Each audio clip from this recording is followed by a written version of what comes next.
بسم اللہ الرحمن الرحیم سمعون للکذب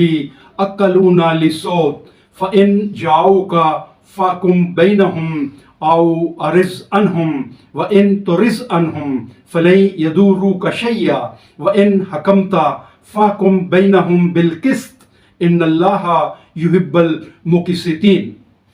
یہ سورہ المائدہ کی آیت نمبر 42 ہے۔ اس میں اللہ پاک فرما رہا ہے بڑے ہی سننے والے ہیں جھوٹ کے اور بہت کھانے والے ہیں حرام کے، سو اگر آئیں وہ تمہارے پاس تو کرو فیصلہ ان کے جھگڑوں کا یا منہ موڑ لو ان سے، اور اگر منہ موڑ لو گے ان سے تو ہرگز نہ بگاڑ سکیں گے وہ تمہارا کچھ بھی، اور اگر تم فیصلہ کرو تو کرو فیصلہ ان کے درمیان انصاف کے ساتھ، بے شک اللہ محبوب رکھتا ہے انصاف کرنے والوں کو۔